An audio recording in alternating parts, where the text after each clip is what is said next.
देश में इन दिनों लोकसभा चुनाव चल रहा है, जिसके पहले चरण का मतदान हो चुका है। वहीं अन्य चरणों के मतदान को लेकर तमाम राजनीतिक दल जनता को अपनी पक्ष में साधने के प्रयास में जुटे हुए हैं। इसके साथ ही जोड़ तोड़ और आरोप प्रत्यारोप का दौर भी लगातार जारी है। इस बीच लोकसभा चुनाव के तीसरे चरण में आंवला संसदीय सीट पर होने वाले मतदान से पहले बीएसपी प्रत्याशी सैयद आबिद रजा ने शहर में जंक्शन रोड स्थित एक होटल में प्रेस कॉन्फ्रेंस की, जिसमें उन्होंने समाजवादी पार्टी की आंवला से लोकसभा प्रत्याशी नीरज मौर्य पर कई गंभीर आरोप लगाए हैं। इसमें बीएसपी प्रत्याशी ने कहा कि बहुजन समाज पार्टी के सिंबल से फर्जी नामांकन कराने वाले सत्यवीर को सपा प्रत्याशी नीरज मौर्य ने पूरा सहयोग किया है। इस मामले में बीएसपी प्रत्याशी सैयद आबिद रजा ने सत्यवीर और नीरज मौर्य की कॉल डिटेल निकाले जाने की मांग की है। इतना ही नहीं, बीएसपी प्रत्याशी का कहना है कि उनकी तरफ से रिपोर्ट दर्ज कराने के बाद से उन्हें और परिवार को जान का खतरा बना हुआ है। इस पूरे मामले में आंवला से सपा प्रत्याशी नीरज मौर्य का नाम सामने आया है। आरोप है कि सपा प्रत्याशी के इशारे पर ही सत्यवीर सिंह को बीएसपी का फर्जी प्रत्याशी बनाया गया है। आज हमने आप सभी मीडिया के साथियों को इसलिए बुलाया है कि पूरा घटनाक्रम आप लोगों की जानकारी में है, आप लोगों ने प्रकाशित भी किया है। लेकिन अभी 2 दिन पहले हमने देखा कि सपा के प्रत्याशी नीरज मौर्य जी मीडिया के सामने झूठ के पुलंदे बांध रहे थे। वो कह रहे थे कि ये बीजेपी की चाल है।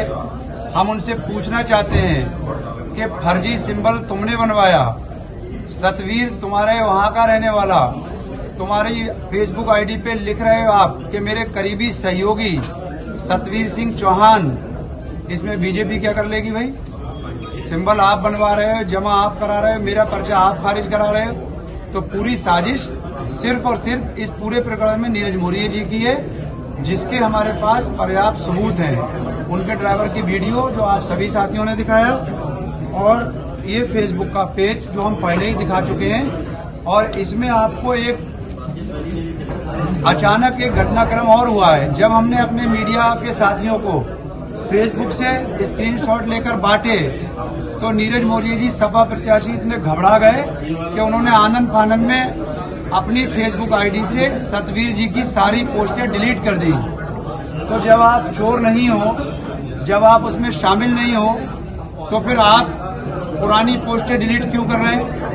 ये सिद्ध करता है कि पूरा घटनाक्रम फर्जी सिंबल से लेकर मेरे पर्चे दाखिल खारिज कराने तक में सब में आपका हाथ था। उसी को लेकर हमने आज वरिष्ठ पुलिस अधीक्षक कप्तान साहब के यहाँ पेश हुए और हमने ये पूरी शिकायत करी है। हमने ये मांग करी है कि नीरज मौर्य जी की कॉल डिटेल निकाली जाए, सतवीर जी की कॉल डिटेल निकाली जाए, नरेंद्र जी की जिनकी गाड़ी सीज हुई है उनकी भी कॉल डिटेल निकाली जाए और इन सबको विवेचना में शामिल करा जाए। हम ये नहीं चाहते कि भाई किसी झूठे को फंसाया जाए, लेकिन जब कॉल डिटेल सीडीआर निकलेगी तो दूध का दूध और पानी का पानी हो जाएगा और सही सच सामने आएगा कि इस पूरे प्रकरण में सपा प्रत्याशी नीरज मौर्य जी का हाथ है। और दूसरी चीज, ये मैंने जो मुकदमा लिखवाया ये उससे घबरा गए और उसको लेकर मुझे व मेरे परिवार को जान का खतरा बना हुआ है।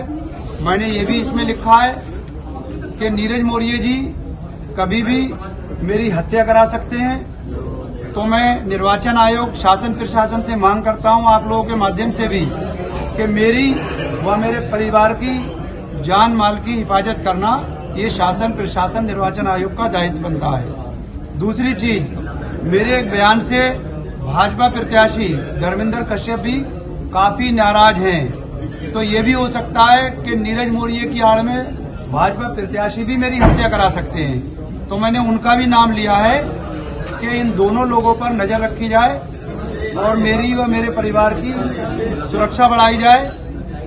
और इस पे भी नजर रखी जाए कि नीरज मौर्य जी जबरन फैसला कराने की नीयत से मेरे ऊपर षड्यंत्र रख के कोई झूठे मुकदमे भी लिखवा सकते हैं।